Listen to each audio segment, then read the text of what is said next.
عزیزان ملت اسلامیہ، یہ مقام ہے نبی کی بیٹی فاطمہ کا۔ آج کے اس پرفتن دور میں جب بات محبت اہل بیت کی آتی ہے تو ٹکٹکی باندھ کر دیکھا جاتا ہے، شک کی نگاہوں میں دیکھا جاتا ہے۔ عزیزان ملت اسلامیہ، عقیدت کی بات کرتا چلوں اور آپ کو عقیدہ بھی دیتا چلوں کہ نبی کا خاندان کیا ہے، اس کی عظمت کیا ہے، اس کا مقام کیا ہے، اس کی قدر و منزلت کیا ہے۔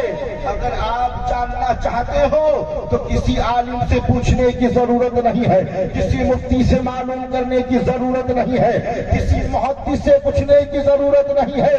اگر نبی کے خاندان کو اور حسنین کریمین کی ذات کو سمجھنا ہے تو معین الدین کی بارگاہ میں چلو اور معین الدین کی چوکھٹ پہ جا کر عرض کرو کہ اے سرکار معین الدین، جو اسلام آپ نے دیا تھا اسی پر ہم عمل پیرا ہے، لیکن زمانہ اتنا بدل چکا ہے کہ اہل بیت کی محبت کو رافضیت کہا جا رہا ہے، شیعت کہا جا رہا ہے، گمراہیت کہا جا رہا ہے۔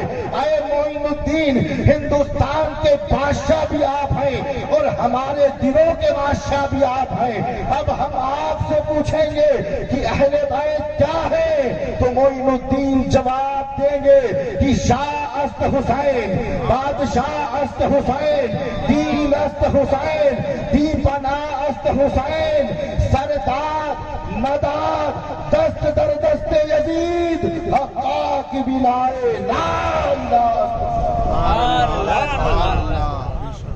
تو عقیدہ بھی سنو، غریب نواز نے دے دیا کہ حسین دین ہے۔ اور دوستان محترم، اب بڑی تیزی کے ساتھ آگے چلیں۔ جب سیدہ فاطمہ الزہرا سلام اللہ علیہا کے نکاح کی بات آئی، بہت سی روایات ہیں، الگ الگ راویوں نے اپنے اپنے الفاظ میں مختلف طریقوں سے روایت کی۔ میں تمام روایات کو جمع کر کے ایک واقعے کی صورت میں آپ کی خدمت میں پیش کرنا چاہتا ہوں۔ دیکھیے، ہمارے معاشرے میں جب بات بیٹی یا بیٹے کے رشتے کی آتی ہے تو فیصلہ ماں باپ کرتے ہیں۔ ماں باپ کرتے ہیں یا نہیں؟ ماں باپ کرتے ہیں۔ اگر خاندان میں سے، پریوار میں سے اگر کوئی رشتہ لے کر آتا ہے تو وہ اپنی مرضی سے تو طے نہیں کرتا ہے۔ وہ پہلے ماں باپ کو بتاتا ہے کہ آپ کی بیٹی کے لیے فلاں لڑکا ہے یا آپ کے لڑکے کے لیے فلاں خاندان کی بیٹی ہے۔ جب ماں باپ فائنل کرتے ہیں تب جا کر رشتہ ہوتا ہے یا نہیں بولو؟ ماں باپ کے فیصلے کے بغیر خاندان میں کسی کی مجال نہیں ہوتی کہ ان کی اولاد کا رشتہ طے کرے۔ ماں باپ کی ہاں ہوگی تب جا کر بات آگے بڑھے۔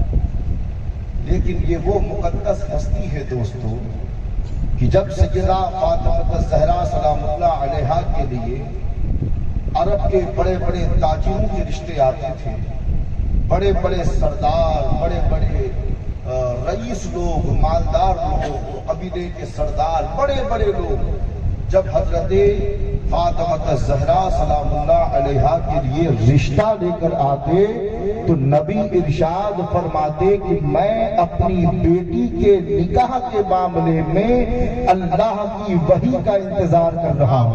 سبحان اللہ۔ کائنات میں بڑے سے بڑا امیر، بڑے سے بڑا انسان اپنی مرضی سے نکاح کرتا ہے اولاد، لیکن یہاں نبی کی شہزادی کو اللہ نے وہ شان عطا فرمائی کہ جب بڑے بڑے قبیلوں کے سردار آتے تھے کہ یا رسول اللہ میرے بیٹے کا رشتہ قبول فرما لیں، میرے بیٹے کا رشتہ قبول فرما لیں، تو سرکار فرماتے کہ میں فاطمہ کے نکاح کے لیے اللہ کی وحی کا انتظار کر رہا ہوں۔ اب ذہنوں کو قریب کر لیں اور روایت کو سماعت فرمائیں۔ عزیزان ملت اسلامیہ، حضرت ابو بکر صدیق رضی اللہ تعالی عنہ اور حضرت عمر بن خطاب رضی اللہ تعالی عنہ جب یہ بارگاہ رسالت میں آئے تو اللہ کے رسول نے فرمایا اے ابو بکر عمر تم فاطمہ کا رشتہ لے کر آئے ہو، لیکن میں تو اللہ کی وحی کا انتظار کر رہا ہوں۔ سبحان اللہ۔ فاطمہ کا نکاح فاطمہ کا نکاح صرف میری مرضی سے نہیں، میں تو اللہ کی وحی کا انتظار کر رہا ہوں۔ چلے گئے، جانے کے بعد مولا علی سے ملے، سبحان اللہ۔ اور ملنے کے بعد فرمایا کہ اے علی ابن ابی طالب، آپ اللہ کے رسول سے بڑی محبت کرتے ہیں اور نبی بھی آپ سے بڑی محبت کرتے ہیں۔ نبی نے آپ کو پالا ہے، نبی کی آغوش میں آپ نے تربیت پائی ہے۔ اے علی، بات یہ ہے کہ بہت سے لوگ رشتہ لے کر گئے، لیکن نبی نے تمام کو جواب میں کہا کہ اللہ کی وحی کا انتظار کر رہا ہوں۔ لیکن اے علی ابن ابی طالب، اگر آپ اپنا رشتہ لے کر جاؤ گے تو ہمارا یقین ہے کہ نبی نہ نہیں کریں گے۔ سبحان اللہ۔ یعنی شیخین بھی جانتے ہیں کہ علی کا مقام کتنا بلند ہے، شیخین بھی جانتے ہیں کہ علی اگر رشتہ لے کر گئے تو نبی نہ نہیں کر سکتے۔ اب حضرت انس بن مالک کی روایت سن لو۔ حضرت انس فرماتے ہیں کہ میں بارگاہ رسالت میں بیٹھا تھا کہ اللہ کے رسول صلی اللہ علیہ وسلم نے مجھ سے فرمایا کہ اے انس، جاؤ تمام انصار و مہاجرین کو جمع کرو۔ میں نے عرض کیا سرکار کیا وجہ ہے؟ تو نبی نے فرمایا اے انس، بات یہ ہے کہ جس چیز کا انتظار ایک زمانے سے میں کر رہا تھا، ابھی جبرائیل پیغام لے کر کے آئے اور جبرائیل نے کہا کہ یا رسول اللہ مبارک ہو، اللہ نے آپ کی بیٹی فاطمہ اور ابو طالب کے بیٹے علی کا نکاح آسمان پر بڑھا دیا ہے، آپ زمین پر بڑھا دیجیے۔ جاؤ تمام کو جمع کرو۔ حضرت انس کام میں لگ گئے، تمام انصار و مہاجرین کو جمع کیا۔ حضور نے علی سے پوچھا علی مہر کے لیے کچھ ہے؟ عرض کرتے ہیں سرکار زندگی آپ کی خدمت میں گزاری ہے، میں تو غریب آدمی ہوں، میرے پاس کچھ نہیں ہے۔ بہرحال اس کے بعد اللہ کے نبی اپنی بیٹی کی بارگاہ میں آئے اور آنے کے بعد فرمایا کہ اے بیٹی فاطمہ، ابھی جبرائیل آئے تھے اور آنے کے بعد مجھ سے کہا کہ اللہ نے آپ کی بیٹی فاطمہ اور علی کا نکاح آسمان پر کر دیا ہے، اگر آپ زمین پر فرما دیں تو بہت اچھا ہو جائے گا۔ اے بیٹی فاطمہ، کیا علی سے تمہارا رشتہ کر دوں؟ حضرت فاطمہ نے گردن کو جھکا کر ہاں کہا، اشارے میں جواب دیا کیونکہ حیا کا پردہ تھا۔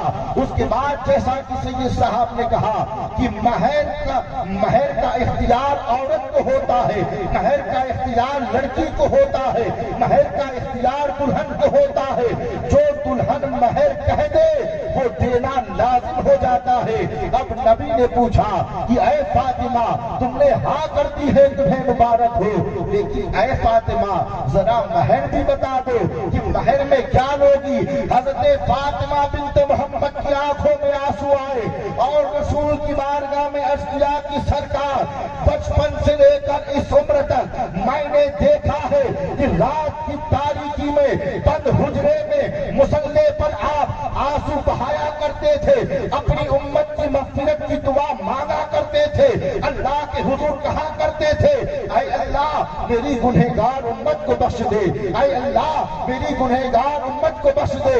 اے اللہ کے رسول، میں نے بچپن سے لے کر آج تک آپ کو جس گنہگار امت کے لیے روتا ہوا دیکھا ہے، مجھے مہر میں دولت نہیں چاہیے، اپنے رب سے کہو کہ فاطمہ کا مہر یہ ہے کہ قیامت کے دن اللہ آپ کی گنہگار امت کی بخشش کرے۔ نعرہ تکبیر، نعرہ رسالت، شان اہل بیت۔ سبحان اللہ، ماشاء اللہ، اللہ اکبر۔ مانگا بھی تو کیا مانگا، لیکن روایت میں آیا یہ تو حضرت فاطمہ نے کہا تھا کہ یا رسول اللہ میں چاہتی ہوں کہ اللہ آپ کی امت کو بخش دے، مختصر یہ ہے کہ تقریباً 450 درہم پر مہر مقرر ہوا، اور اس کے بعد اللہ کے رسول نے مسجد نبوی میں صحابہ سے فرمایا کہ صحابہ، اللہ نے میری بیٹی فاطمہ اور علی کا نکاح آسمان پر پڑھا دیا ہے،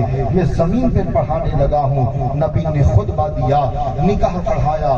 روایت کہتی ہے کہ دہیج میں اللہ کے رسول نے اپنی بیٹی کو چند مٹی کے برتن دیے، تکیہ بستر دیا، وہ بھی کھجور کی چھال سے بھرا ہوا تھا، مصلی دیا، قرآن دیا، چند مٹی کے برتن عطا کیے اور اپنی بیٹی کو رخصت فرمایا۔ اس کے بعد روایت کہتی ہے کہ جب سیدہ فاطمہ الزہرا رخصت ہو کر مولائے کائنات کے گھر آ گئی، یعنی جب آپ منتقل ہو گئی ساز و سامان لے کر، جب رسول خدا نے آپ کو جو ہے کہ ودا کر دیا، روایت کہتی ہے کہ ایک رات ایسی بھی آئی کہ مولائے کائنات کو آنے میں دیری ہو گئی۔ جب آپ تشریف لائے تو سیدہ فاطمہ نے پوچھ لیا کہ اے علی، آج آنے میں تاخیر کیوں ہو گئی؟ مولائے کائنات نے فرمایا، اے فاطمہ، آج اس لیے لیٹ ہو گیا کیونکہ اللہ کے رسول حضرت سلیمان علیہ السلام کی بیٹی کی نکاح کا واقعہ سنا رہے تھے۔ اللہ کے رسول حضرت سلیمان کی بیٹی کا واقعہ سنا رہے تھے اور بتا رہے تھے کہ حضرت سلیمان نے اپنی بیٹی کو کیا کیا دیا، کیونکہ حضرت سلیمان وہ نبی ہیں جن کی حکومت پوری دنیا پر تھی۔ بولو سبحان اللہ۔ جن کی حکومت پوری دنیا پر جو چاہے۔ جب حضرت فاطمہ نے سنا، دونوں الگ الگ کروٹ سو گئے۔ حضرت فاطمہ الزہرا کے ذہن میں یہ خیال آیا کہ کہیں ایسا تو نہیں کہ علی حضرت سلیمان علیہ السلام کی بیٹی کا واقعہ سن کر یہ سوچنے لگے ہوں کہ اللہ کے نبی حضرت سلیمان نے تو اتنا دیا، اور یہاں امام الانبیاء نے اپنی بیٹی کو چند مٹی کے برتن عطا کر دیے۔ یہ خیال آیا ہی تھا کہ دونوں کو نیند آ گئی۔ خواب میں دونوں نے کیا دیکھا کہ جنت میں اونچا مقام ہے۔ بولے سبحان اللہ۔ جس اونچے مقام پر نبی کی شہزادی حضرت فاطمہ بیٹھی ہیں، اور آپ کی خدمت میں ایک خاتون ہے جو آپ کی خدمت کے لیے مسلط کی گئی ہے، اور وہ خادمہ بن کر کھڑی ہے۔ جب صبح بیدار ہوئے فوراً نبی کی بارگاہ میں آئے، خواب سنایا۔ نبی نے پوچھا کیا تم دونوں جانتے ہو کہ وہ خادمہ کون تھی؟ عرض کیا سرکار نہیں جانتے۔ تو سرکار مسکرائے اور فرمایا، اے علی، وہ فاطمہ سن لو، جنت کے اونچوں سے مقام پر جہاں آپ بیٹھی تھی اور جو خادمہ بغل میں کھڑی تھی، وہ کوئی اور نہیں ہے، وہ سلیمان علیہ السلام کی بیٹی ہے جو جنت میں تمہاری خدمت کے لیے سبحان اللہ۔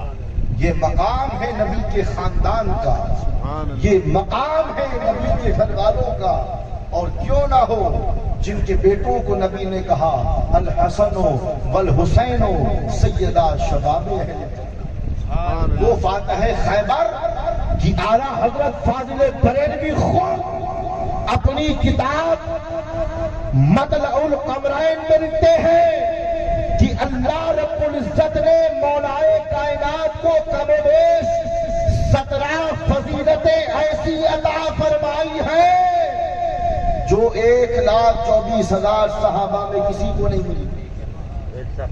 اور اسی کتاب میں اعلیٰ حضرت نے اس حدیث کو بھی کوٹ فرمایا کہ نبی نے ارشاد فرمایا، یا علی انتا قسیم الجنت والنار، اے علی آپ جنت اور دوزخ کو تقسیم کرنے والے، یعنی آپ ہیں جو قیامت کے دن یہ فیصلہ کریں گے کہ کون جنت میں جائے گا کون جہنم میں، یعنی جنت اور جہنم کو تقسیم کرنے والا ابو طالب کا بیٹا علی ہے۔ اب جنت کے طلبگاروں سن لو، تمہیں جو عقیدہ رکھنا ہے رکھو، مگر علی کی محبت کو دل میں بسا لو، کیونکہ جب قیامت آئے گی حوض کوثر پر جائیں گے تو ساقی کوثر کوئی اور نہیں یہی نبی کا خاندان ہوگا، یہی نبی کا گھرانہ ہوگا جو ہمیں حوض کوثر دلائے۔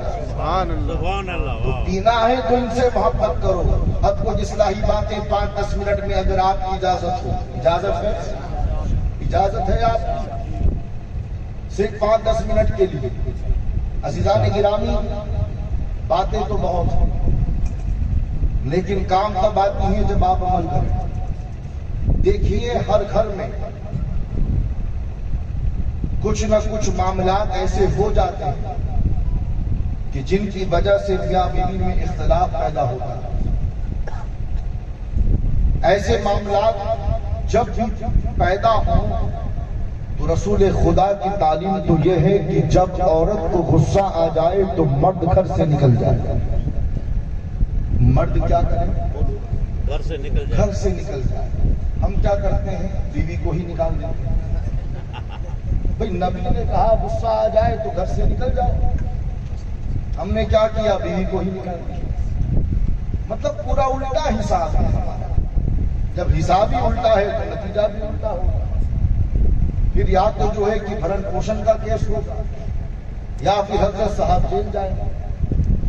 بھئی آج کے دور میں گورنمنٹ فیصلہ عورت کے حق میں زیادہ کرتی ہے۔ اب میں آپ کو ایک پیغام دینے لگا ہوں، بہت توجہ کے ساتھ سنیں گفتگو تمام۔ جہاں تک میں سمجھ رہا ہوں آپ کو میری بات سمجھ میں آ رہی ہے؟ آ رہی ہے؟ بولو۔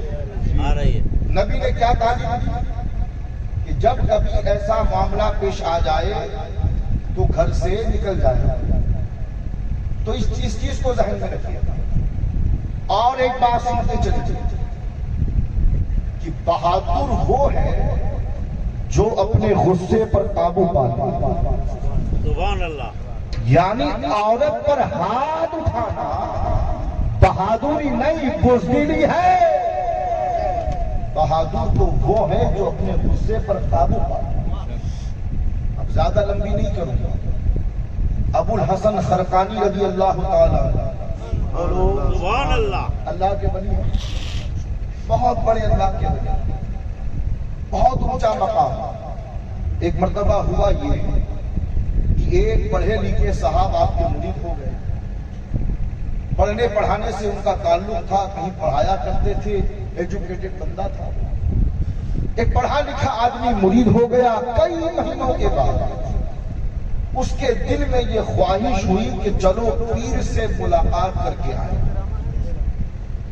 جب دل میں خواہش ہوئی تو چلا اپنے گھر سے، جہاں پیر صاحب ملا کرتے تھے وہاں پہنچا تو خادم نے کہا کہ حضرت ابھی گھر گئے ہیں کسی کام سے۔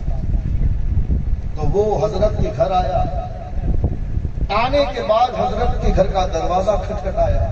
توجہ رکھیے گا، جیسے ہی دروازہ کھٹکھٹایا کہ فوراً ان کی اہلیہ، ان کی بیوی آئیں اور دروازہ کھولا اور کھول کر کے پوچھا کون؟ ان صاحب نے کہا کہ میں اللہ کے ولی ابو الحسن کا مرید ہوں۔ تو بیوی نے کہا وہ مکار کب سے ولی بن گیا؟ بیوی نے کیا کہا؟ وہ مکار کب سے ولی بن گیا؟ ارے آپ کیا کہہ رہی ہیں؟ ارے ہاں اور نہیں تو کیا؟ ارے جب دیکھو تب جب دیکھو تب سجدے پہ سجدہ، جب دیکھو تب نماز پہ نماز۔ میرا کیا حال ہے کبھی نہیں پوچھا۔ عجیب مکار آدمی، ولی کب سے بن گیا؟ اب پڑھا لکھا آدمی تھا، جیسے ہی سنا مایوس ہو کے پلٹنے لگا۔ تو پڑوسیوں میں سے ایک انسان تھا جو حضرت کی بیوی کا مزاج جانتا تھا۔ تو اس نے روکا کہ بھائی رکیے، کہاں جا رہے ہو؟ کہا بھائی بڑا غضب ہو گیا، ولی سمجھ کے مرید ہوا تھا۔ بیوی نے کہا مکار ہے، اب تو میری عقیدت پر پانی پھر گیا۔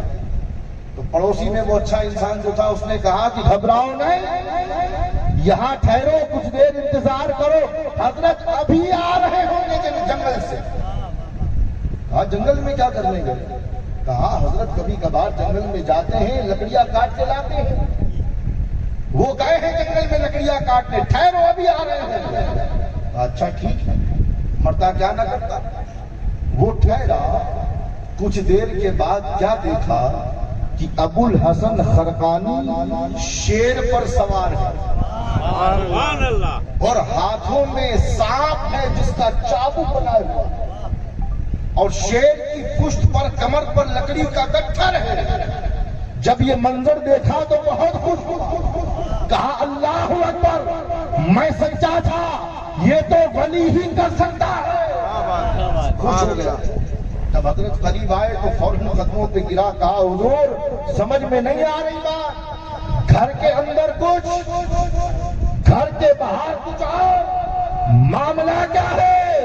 تو حضرت ابو الحسن خرقانی نے فرمایا، اور دوستو مسکرانا گناہ نہیں ہے، یہ سنت مصطفیٰ ہے، مگر یہ پیغام بھی لے کر کے جانا۔ ابو الحسن خرقانی نے فرمایا، اے میرے مرید، تو کیا سمجھتا ہے کہ یہ مقام ولایت مجھے نماز کی بدولت ملا ہے؟ کیا یہ مقام ولایت مجھے روزوں کی بدولت ملا ہے؟ کیا یہ مقام ولایت مجھے سجدوں کی بدولت ملا ہے؟ اگر یہ خیال ہے تو دماغ سے نکال دے۔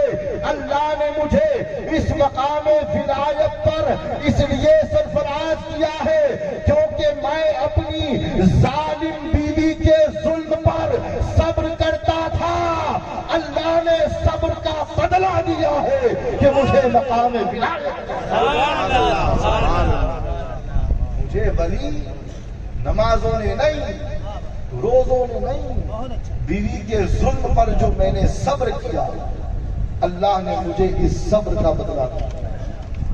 تو آپ بھی ولی بن سکتے ہیں، بولے سبحان اللہ۔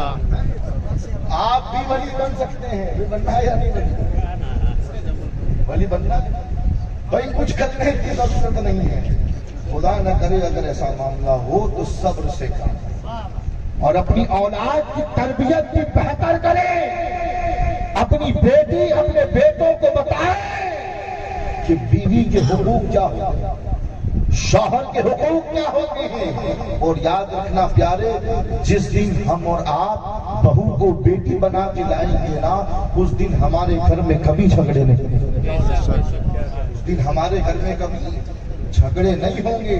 اور دیکھو ہم تو خوش نصیب ہیں کہ اللہ نے ہمیں مسلمان بنا کر اور مسلمان گھر میں پیدا کیا، سبحان اللہ بے شک۔ ہم فطرت اسلام پر پیدا ہوئے اور مسلمان گھر میں پیدا ہوئے، تو یہ دین کی نعمت بھی، اور مزید خوشی کی بات اور نعمت کی بات تو یہ ہے کہ اللہ نے ہمیں حضور کی امت میں پیدا کیا، حضور کی امت میں، اور مزید نعمت کی بات یہ ہے کہ حضور کی امت میں پیدا کیا اور اہل سنت میں پیدا کیا، سبحان اللہ اہل سنت میں پیدا کیا۔